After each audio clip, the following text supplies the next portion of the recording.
So today, we are going against the definition of insanity, trying the same thing over and over again, expecting different results by changing up our outfit. Okay, to be honest, that's not the only thing we're doing. We're gonna try changing our route. What we're gonna do is start over here on the east side of the map and kind of just work our way down to the west. I have no idea if we should really expect anything at all different, but one thing we can at least sort of expect is semi-consistent spawns. There's areas, of course, where mule deer tend to be, where elk tend to be, all that kind of stuff. And maybe by going through those areas at a different time of day, we can find deer or elk or whatever else in sort of different areas. And go figure, different plan, different start. We got a mule deer buck coming in instead of our normal token bull elk to start our hunt. And there was another buck back there, so we're gonna go ahead and try to get this shot with a bow. Maybe there'll be even more than just the two, and especially if we can drop this, I think we'll get the chance to find out. So that's going to take him down, and while the other buck's coming in, there's something I do want to clarify, because I can imagine there's already going to be questions. So just to be clear, spawns are still entirely random, and even if they weren't random, as you're loading in, the game still stimulates animals roaming around. So the one thing that I was talking about is, like, this area down here, largely a Rocky Mountain elk area, and then this area down here, mostly mule deer. So even though the animals are randomly spawning in and roaming around for a while, there's still sort of areas you can expect to run into those animals. So that's what I'm talking about. We're still hunting the same areas, but just at different times of day, in hopes of encountering something that's randomly roamed to somewhere else. But honestly, buck number 2 looking a whole lot like buck number 1. I also don't see any other deer coming in. We're still going to give this a minute, because I find it fairly unlikely 2 solo mule deer bucks to be this close together, but very much possible that's what's happened. That uses up both of those arrows in that pack so we can get that set. But I do think just 2 solo bucks that happen to be in the same area. Not only that, really close to the same size. I think both will go like 140-ish. Nice size frame for that. Got this one double long at 18 meters. He's going to be at 136. And this guy, I think, is going to be right in... Okay, that was the first one. I don't know how we claimed him from over there, but this guy, then, I think going to be right in that same area. This was lung, liver, stomach, 140 for him. And hey, like I said, 2 mule deer bucks to start this hunt, as opposed to our typical decent bull elk. Seems like maybe a good idea starting over here. Well, that's a giant. 20 to 45 on that guy, and already a full group of bucks here. And I'll tell you what, I'm really intrigued to see what happens. Like, especially later on in this hunt where we check some of our normal spots. For instance, right across the river here, that tent right there we always go to is that spot I like to go like 2 hours in. A lot of times there's just deer congregated around that area. I think because we're going through here early, we may be seeing some of those same deer, and we're not relying on them being somewhere where they just consistently seem to path to later on. We shall see. And honestly, I kind of hate to use the gun here, but we're definitely killing that spike. I hope we're killing that spike. Can we get the shot before that guy spooks? It's gonna be barely if we can. That'll work. And we'll take an extra one. I wanted to get the bigger one, but beggars can't be choosers, especially if we want to kill a giant 11 point like that. And I mean, we are literally from the second we started this hunt, 24 minutes in, 4 bucks down. Oftentimes we haven't gotten a grunt yet at this stage. 27 score for that, so in a weird way, that's like a really big spike. A lot of times 24, 25 is like what they tend to score. Not gonna take a trophy shot, just wanted to take a quick peek at that. And then the other one is down right there next to him. Another 120-ish, 130 rack. Got him in the neck and the skull, by the way, 123. I'm like thinking maybe this should be our new route. And I would have never thought to start over here. Like, southwest-ish is my favorite part of the map for muleys. This is, at least right now, working pretty good. Well, that's a nice bull elk. 370 to 420. That might have a real chance of being 400 plus. Hold on a minute. Because I think, does he have 3 back tines? No, he's got 2 back tines. And a short tine there. And really, even that's not like as good as it could be. I'm guessing probably 380s for him. And honestly, like, I have never seen so many mule deer does, maybe in my life, on Timbergold Trails. Since those 4 bucks, it's been doe after doe after doe. So even though I hate to use the gun again, we're going to use the gun again. Go ahead and drop that guy right in the crease there.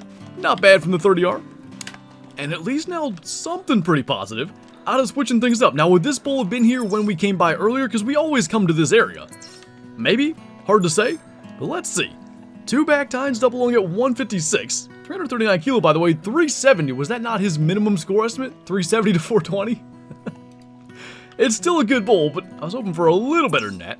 So, I guess at this stage, we'll kind of start to work our way back up.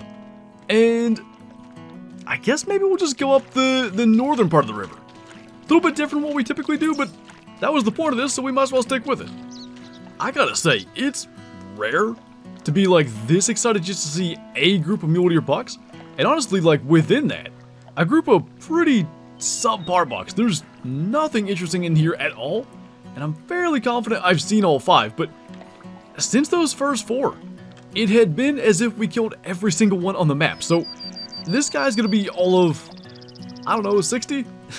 And still, we're gonna definitely go ahead and try to take him out. That one back there's, I mean, at least significantly better. They're both in bow range, and even at that, it's still like a 120 some, but might as well try to get him instead. That's gonna be 40-ish. And at least he's pretty broadside and stopping. That'll get him straight down, so I'd say the right decision. Gets a little more GM out of that. And that is... Can't tell. The coloration looked like a doe, but body size seemed kind of big. Nah, that's definitely a doe. Okay, so I think we gotta run out and around this way. And I'm just looking at this. The last time we harvested a mule deer buck in this hunt was 935. So, a while ago. We'll go ahead and grab this one just to see the difference in the chat. Got that double lung right at 40 meters, which was convenient. 130 for him. This is 1059. It's been an hour and a half, and it's not like there's been bucks in the distance we've ignored. There just haven't been any. I don't know where they're at. Maybe in the spots we typically check earlier in the hunt. Perhaps our whole plan here wasn't as clever as I thought. Man, I knew this buck had to be stuck. He's been grunting for like a while, and just wouldn't get any closer. I've actually had it at this tent before, and if I'm not mistaken, as sad as it is to say, that's the best buck we've seen today. Like, not only just the best buck we've killed, pretty confident it's just the best one we've seen. Something else spooked there? I never saw it go, but we'll look for tracks. Anyway, this guy, which we double lunged a whole 17 meters, going to be a 145, whole 666 CSS, so that probably all adds up. Trying to find whatever spooked, and by the way, we're up here into Puma territory. Now, unlike our normal hunts, we're not going to kind of wrap up with that, but like I said, trying to change things up, and I mean, it was working, so there's that. And right on cue, we've got a Puma coming in, so already better than our last hunt for that. 65 to 100 kilo is pretty good. Of course, they max at 105, and it looks like he's got a big skull, but frankly, I don't know. I think I've said that about every Puma we've killed, so we'll go ahead, go 30R for this. No problem to bring him down, and would I like to get him with the bow to add to our bow kills that we've been working on for forever? Yeah, but I'd also like to actually get him today and not end up spooking him and tracking him for 12 years. So we'll go and grab the collar, and we actually have plenty of space here despite firing the gun. Like, lots of room to go up through there and potentially encounter Pumas that didn't hear that shot. And of course, there's always that chance, especially, you know, we're 2+ hours into this. There could be a good buck just waiting way upriver as well. So as for this guy, about 80 kilos, so I'd say pretty average. Heart shot him. 15.1, 144 GM is awesome, but certainly no monster, and the quest for a really big Puma to add to our lodge, or especially for a skull mount, continues. Surely didn't take long. Puma number 2 coming in. This guy going to be 7105, so better on the weight estimate, but doesn't necessarily mean anything as we saw with the last one. There's a cow elk walk along there as well, but let's, with this one, do the thing where we kind of crouch forward for the stabilization. We pulled the trigger right as that was dropping down, but it may have been a hard shot again. And I say it every time we do it, but for some odd reason, standing still and holding your breath versus crouching forward, you get like a stabilization boost moving forward, and when you can't go prone in tall grass such as this, pretty useful. And I guess if there's one thing this particular kind of route has worked good for, it is the Pumas. So, take 2. I don't know, I was going to say it looks good again, never mind, there's no point. 90 kilo, so much better, 15.5, Still, if we're going to do a skull mount, 15.8 or 9 really is what I want. And if somehow we get a 16 plus, which is really difficult, they max just over 16, we definitely full body mount it. Well, there is indeed a buck up here somewhere, but we got like the worst spot here. That track I don't think was there before, so he's literally right here. But all these rocks are a bit of a problem, so... Oh, he's way over there. Also not big. You know what? We need the bow kill, so we're going to still try to get him with the bow because he's kind of turning back broadside. That doesn't feel like... Yeah, that's not 40. Almost believed it, but I don't know what we were actually ranging then. Regardless, we are pretty much all the way up here to the end of where I wanted to check for Pumas. So we're going to fast travel, and I was going to use the gun, but again, working on bow kills, able to get him down at 24 meters, not 40, whatever it said. 97 score. And all the way back at the beginning of the hunt, I talked about being curious to see what would be down here. We're about to find out as we make the jump. Oh, okay, there's definitely a buck there. I saw him. There's a group of does too, so as much as it's a little risky, I'm going to try to crawl to this stand just so we can kind of spot everything. Oh, that was a big buck. That guy there looks a little better than anything we've seen thus far. That's a 170 to 200. And actually that means there's another group here, because clearly then, is not the group that had the spike. And pretty darn convenient he's coming in first. Might be able to get away with this and not even spook the others, which would be nice, because I kind of wonder if those other bucks we haven't seen back there. That, even though it dropped him, it's not like one of the does nearby spooked, or actually the buck that had grunted, I guess, was right behind that tree. He wasn't huge, and by the way, whole herd of does still just walking in, almost in a perfect line. Anyway, first decent buck of the hunt. Still gonna fall shy of 200, obviously, with the short beams, but spine one, left lung, 179. Even our best buck doesn't crack 180. I'm very confident there's one out here somewhere. Just a matter of going and finding it. So we'll start to work our way kind of down the river now. Well, if the goal was 180 plus, sure looks like we've got that accomplished. 180 to 210 on that guy.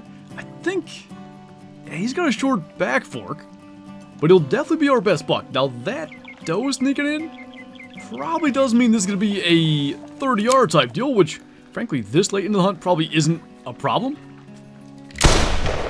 Maybe we could have launched an arrow at that one, but at that kind of distance, I'd rather not be tracking a body shot deer, you know, nearly 3 hours in the hunt as opposed to actually looking for stuff. But this guy, I gotta think like 194, 195? How am I just now learning you can like push animals in water? I didn't know you could do that. That could actually be somewhat useful. Anyway, for like trophy shots and stuff, that could be a really good thing. 192 for him. I can't believe I didn't know that. I mean, even here, like, the camera box ends right there. So just the mere fact that we pushed him the little bit that we did allows us to take this photo, like, sort of on the bank, as opposed to down in the water. It's a nice looking buck. It's a shame he's got that short tine, but I think that will work for our photo. Honestly, half the point of it was to make the point that being able to push him around in the water is useful. That's good to know anytime we shoot one that dies, say, in the middle of the river. I think the water has to be deep enough that they're floating a bit, but that happens often enough that it's maybe useful. So we've got a bit of an interesting situation here. A 140 to 170 muley coming in, and there's, I was worried about that, a grizzly bear right in front of us, and she's deciding to kind of slowly walk this way. My concern is, if we pop up the chute, she's just gonna spook, and the whole reason that's relevant, there's another buck down on the red dot there on the hunter mate, and I really don't want that grizzly bear to spook towards it. So, like, we're already calling this little buck in, and we need to keep calling so that the one on the red dot comes in. We gotta try to get him. Just hopefully she gets out of the way enough she doesn't hear this. I mean, probably our best chance here. She's nearly 50 meters away, and her presence, by the way, like, keeps sort of spooking the mule deer buck, and he trots all around. So 25 meters away. See if we can, A, get him without the grizzly spooking, and then B, drop him. Because if he runs, the grizzly's definitely gonna go. She's stayed. So, I think we should be able to see the other one. I don't know. All that worry for, I mean, a slightly better version of the same buck. Got a cool kicker coming right off the base there. And I think, because there's a doe coming up behind us here, so assuming we get a chance, we'll try to take him with the bow still. I mean, she's getting pretty close, so there's like a little window. I'm not sure when we crouch up, though.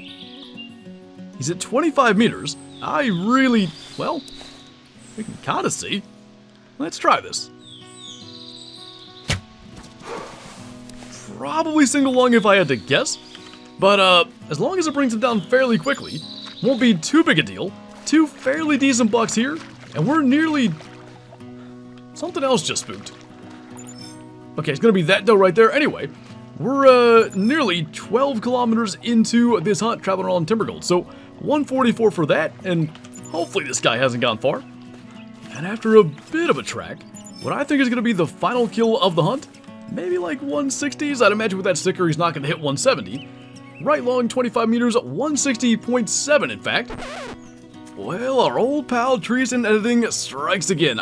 Pretty much every time we do a video here on Timbergold Trails, I come back to Timbergold to Trees and Edit for that video, and once again we've got something a little bit more special. We've got a 140 to 175 non-tip. Their scores often go over the estimate, by the way. This guy, I could see at 180 or 190 maybe, just to make sure, because he's with a group. I don't see anything else insane, so we'll go ahead and try to drop him there. Probably gonna... Oh, that didn't drop him. What did we even hit? I have no idea. Somehow we got that past the spine, and I guess potentially into the lungs? We'll take a quick look at that. But anyway, yeah, we did get lungs, so we'll just go ahead and track him down. I've been starting to tree stand edit on Whiteheart, because I'm working on crossbow pistol harvest as well as vertical bow harvest. And just for the Timbergold ones, coming back here in case we can have something like this. And so a short little track later, a nice little non-typical mule deer buck, and I think it's 2 out of our last 3 Timbergold hunts. Tree stand editing has added some kind of really cool rare 184 for this guy, so we'll go ahead and get a trophy shot of him. But we had the albino buck, and now this guy. Now normally I like to have the angle kind of like down like this. I just think it makes the deer look a little more impressive, but in the sort of early morning with the lighting being worse, for whatever reason, if you take the photo at like a downward angle, the lighting is just better. So I think a bit of a compromise there, maybe that. I think that looks pretty good, shows off the frame as good as we can. And hey, you know, like, the whole reason that tree stand editing has become a thing is because we're hunting for something so rare. More rare than a 200 typical whitetail, of course, more rare than our 400 Roosevelt elk. We're hunting for an anomaly in a 400 non-tip muley. Any more hours we can add to this, even if it is in the form of just sitting in a stand and calling as I edit the very video you're watching, we will absolutely do it. And when it produces cool stuff, that is just a massive bonus. But I think this is just going to go at the end of the video, so on that note, that's going to do it for this one. Thank you guys for watching, and I'll see you next time.